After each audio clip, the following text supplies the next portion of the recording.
के ऊपर यानी इनका ढलाई कर दिया गया था और यही कारण था कि जो अधिकारी अफसरशाही है उनकी लापरवाही है और ऐसा को योजना के नाम पर लूटा जाता है, उसमें दलाली की जाती है। और यही कारण है कि परिहार मुख्यालय का जो जल जमाव वाला समस्या था वो समस्या आज भी उत्पन्न है और वो समस्या को दूर करने की कोशिश की गई थी 68 लाख रुपया से, लेकिन वो कोशिश भी विफल हो गया था, वो नाकाम हो गया था। यही कारण है कि यहाँ पर जो नाला था वो 68 लाख का नाला पूरी एक जगह की तस्वीर नहीं है। परिहार मुख्यालय के ब्लॉक गेट के सामने भी देखेंगे तो वहाँ पर भी यही हाल है। आप हाई स्कूल के सामने जाएंगे वहाँ पर भी देखेंगे तो यही हाल है और आप चौक के तरफ जाएंगे तो वहाँ पर भी देखेंगे तो यही हाल है। यानी ऊंचाई पर नाला निर्माण करा दिया गया था और जो इनका पानी यानी रोड पर निकल रहा है, रोड का पानी को निकलने के लिए 68 लाख रुपया खर्च किया गया था। लेकिन आप यहाँ पर भी देख सकते हैं और ब्लॉक गेट पर भी देख सकते हैं, हर जगह पर जाएंगे तो आपको इसी तरीके का समस्या का सामना करना पड़ेगा और इसी तरीके की समस्या से जूझना पड़ेगा। क्योंकि परिहार मुख्यालय एक ऐसा मुख्यालय है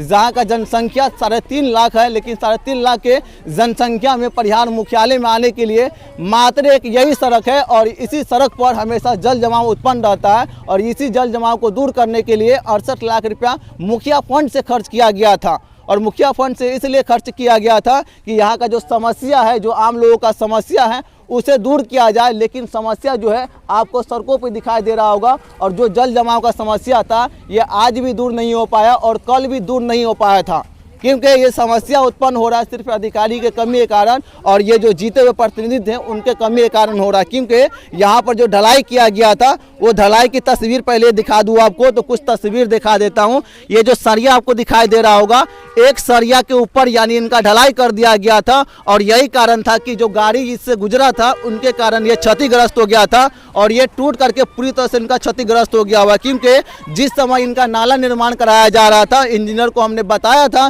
कि एक सरिया पर आप इनका जो निर्माण कर रहे हैं यानी ढलाई कर रहे हैं वो ढलाई सक्सेस नहीं होने वाला है, वो ढलाई टूट कर बिखर जाएगा और 68 लाख रुपया जो है जो पानी निकालने के लिए खर्च किया गया था वो पानी में बह जाएगा। लेकिन उस समय में न तो अधिकारी सुने थे, न तो यहाँ के कोई कर्मी सुने थे और जो इंजीनियर इनको बना रहे थे यानी नाला का निर्माण कर रहे थे वो ठेकेदार भी नहीं सुन पाए थे और जो इंजीनियर थे वो भी नहीं समझ पाए थे कि मैं क्या बोल रहा हूँ, उसे क्या समझाने की कोशिश कर रहा हूँ। अगर उस समय में समझ जाते हो तो ये हालत नहीं होता जो हालत आज देखने को मिल रहा है और ये हालत इससे बदतर भी होने वाला है। क्योंकि अभी किसी किसी जगह पर ये जो आपको दिखाई दे रहा होगा, इसके ऊपर जो ढलाई है वो दिखाई दे रहा होगा, लेकिन आने वाले समय में इनका जो ऊपर का ढलाई है वो पूरी तरह से क्षतिग्रस्त हो जाएगा और जो 68 लाख के योजना से नाला निर्माण कराया गया था वो भी बंद हो जाएगा। और बंद होगा तो इसमें सबसे बड़ा कमी रहेगा जो परिहार मुख्यालय में BDO बैठते हैं, CO बैठते हैं, अधिकारी बैठते हैं, उनकी लापरवाही के कारण 68 लाख रुपया है वो पूरी तरह से बर्बाद हो जाएगा।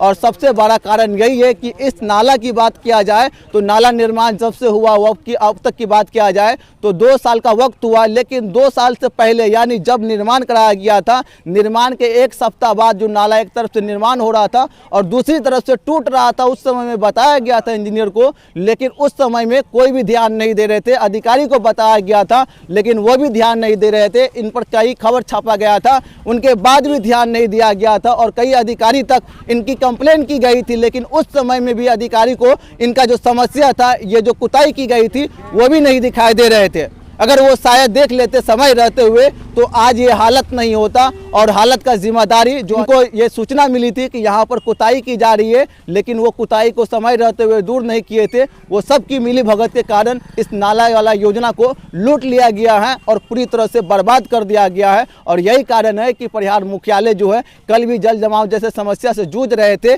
आज भी जल जमाव जैसे समस्या से जूझ रहे हैं और आने वाले समय में भी इससे बदतर होने वाला है परिहार मुख्यालय का हालात। क्योंकि परिहार मुख्यालय में न तो पानी निकलने का साधन है और न तो ये जल जमाव को दूर करने का कोई व्यवस्था है। काम दिख रहा है और नाकामी का सबसे बड़ा कारण है कि यहाँ के जो अधिकारी अफसरशाही है उनकी लापरवाही है और उनकी ही लापरवाही के कारण ये जो समस्या है ये दिन पर दिन और उत्पन्न होगा। और ये यहाँ से जो गाड़ी गुजरेगा, जब ये सड़क निर्माण हो जाएगा, जब ये रोड इस लायक आ जाएगा, इनकी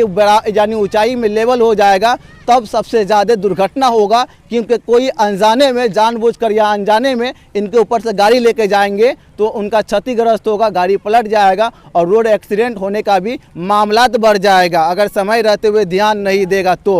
कैमरामैन मोहम्मद आलमगीर के साथ मैं मोहम्मद गुलाब और आप देख रहे हैं news public Bihar. Children clinic, doctor Mohammad Zafar, MBBS, MD, DCH, ex resident medicine general physician, ex senior resident शिशु रोग, पारस एमआरआई हॉस्पिटल, नवजात एवं शिशु रोग विशेषज्ञ, 0.18 वर्ष तक के बच्चों का संपूर्ण इलाज, शिव मंदिर के नजदीक, दुनिया रोड, राजपटी, सीतामढ़ी।